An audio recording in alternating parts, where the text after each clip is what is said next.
to our top story and take a closer look at the importance of Karaj Island, which Donald Trump says was heavily bombed by the US military.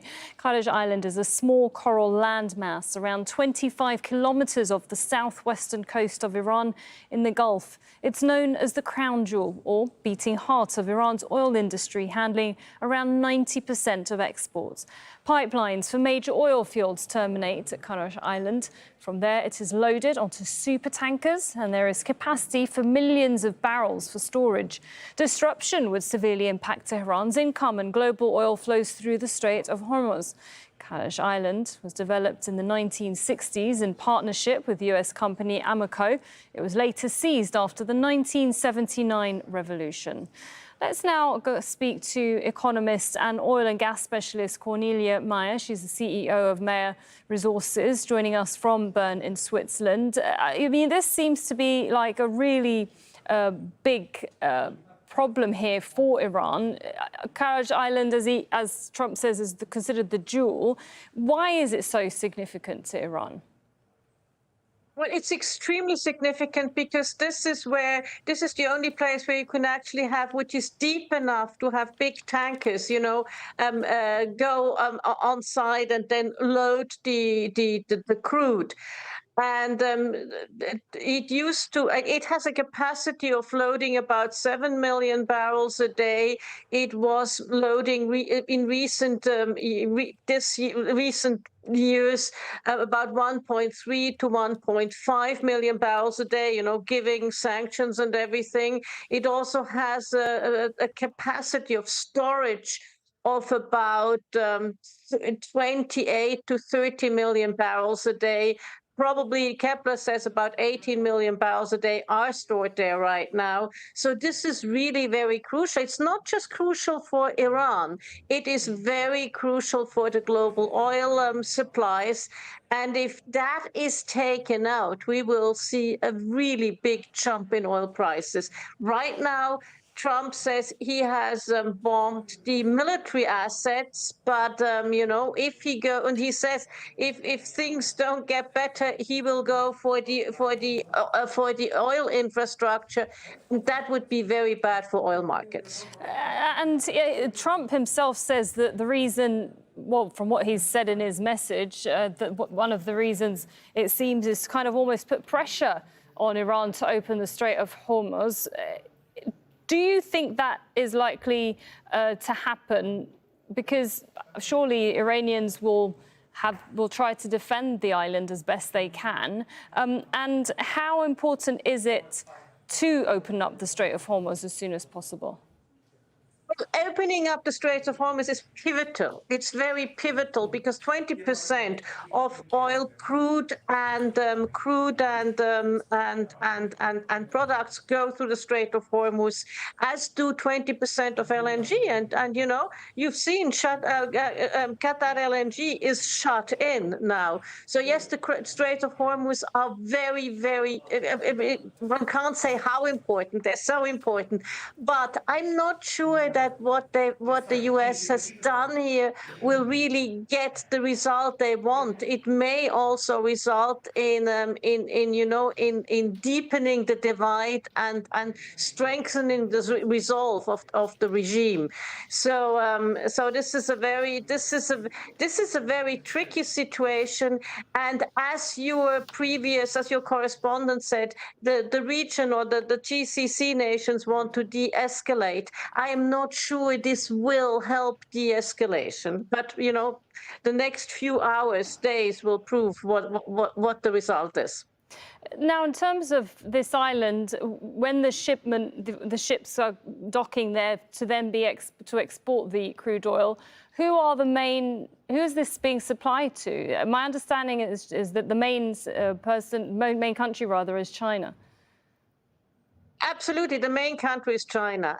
China is receiving about 90% of Iranian exports. So China it's very important to China. Mind you, it's about 10%, 10 to 13% of Chinese imports is Iranian crude. Now you had about 2% taken out with Venezuelan crude taken out. So all in all, you will have about 15%, 12 to 15% taken out. And that is obviously something that the Chinese will need to find other ways. But Russia is standing by and happy to sell, and China is happy to buy, although now not anymore at a discount. And China has spent the last year or so, even more than a year, really filling up its underground storage. We don't know quite how much China has, but they're going to be, for the time being, they're going to be able to manage. And during this war, from what I understand is that they are still exporting oil to China at the moment. Yes, they are. And what you saw is the days before the war started. Usually they loaded about 1.3, 1.5 million barrels a day onto ships. Before the war started, they saw it coming. So they loaded 3 million barrels a day onto ships and got them through. So, the Iranians will let tankers with their oil obviously pass. But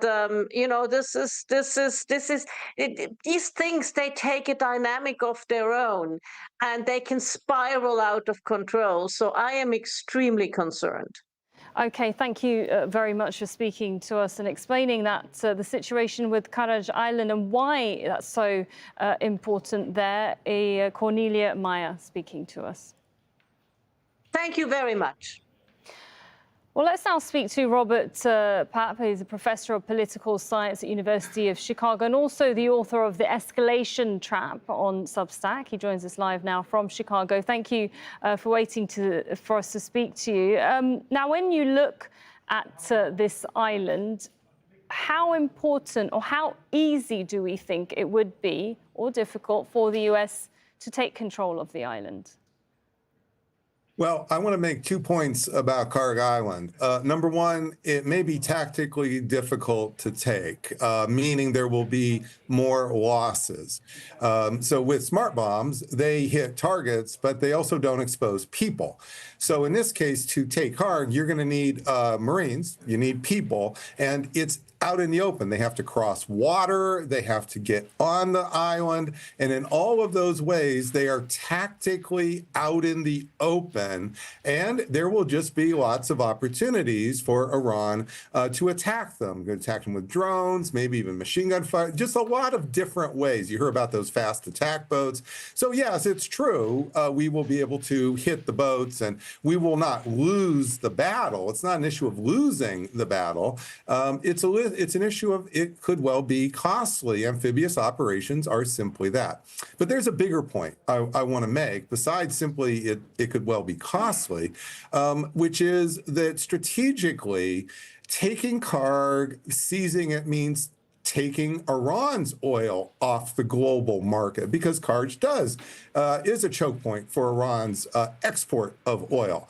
Well, is that really going to work in America's advantage? I'm skeptical, because right now, Iran... Oh, go ahead. No, please go ahead with your point. Yeah, so right now, Iran has adopted a long war horizontal escalation strategy that's leading to a shock, an oil shock where prices are going up. Well, if America takes more oil off the market, now takes Iran's oil off the market, this is going to cause more shortages. It's going to reduce the supply and increase the demand, and therefore the cost. So in the long run, I think even in the medium run, this is likely going to favor Iran. Tactically, we will get the island, but they will be costly. And then strategically, I think this feeds right into Iran's escalation strategy, and escalation still favors Iran. So why do you think Donald Trump is trying to seize the island? I mean, he seems to, from his posting, we're only going by this post that he's put online on social platform, saying that he hasn't chosen to wipe out the oil infrastructure.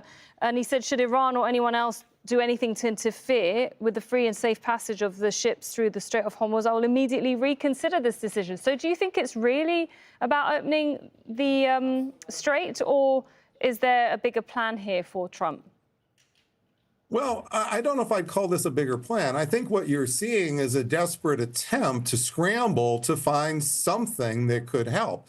So you'll recall 10 days ago, it was, well, we'll get the Kurds to somehow come on board. And then we're going to get the UAE to jump in the fight. And and now we're at the point of talking about sending in U.S. Marines.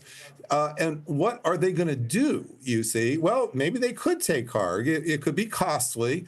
You could maybe have tens, if not maybe hundreds of casualties here.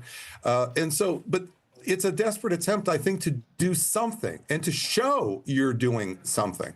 Political leaders, when they're in long wars and they're losing, they're often trying a lot of desperate tactics, strategies, offense.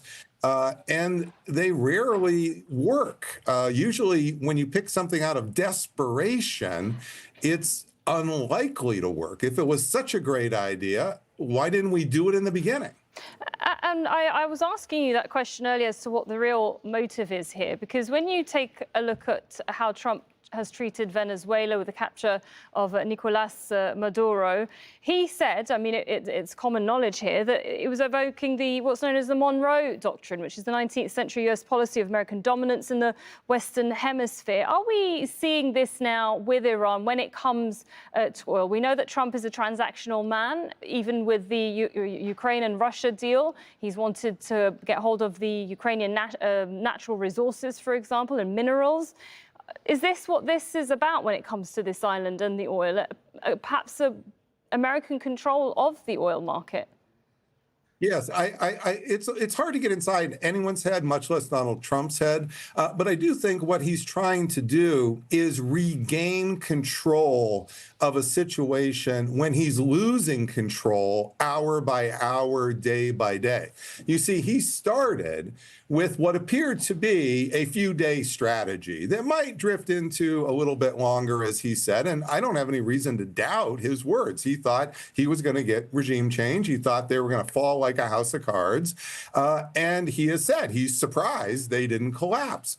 I think that's really indicative here. And then now that he's in the second stage of the escalation trap, as I call it, now that he's in the second stage and he realized that he was tactically successful but strategically failed, he's looking for more tactical plans. And the problem with the Karaj Island plan, or the Marines take Karaj Island plan, is it's going to be tactically more expensive to do because you're exposing those Marines for hours to what could be rains of fire on them. And then secondarily, strategically, this doesn't look like a winner. It looks like the opposite to me. It looks like you take more oil off the market, that reduces supply and increases price.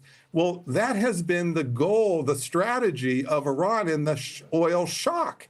It's to increase the price of oil. So I scratch my head. I just don't quite get how paying all these costs, getting all these Marines hurt, killed, for a losing strategy, what is this going to really do? So I don't know if he'll really go forward with this, because it looks to me like, again, desperation. Okay, Robert Pap, I'm afraid we're going to have to leave it there, only because we've run out of time.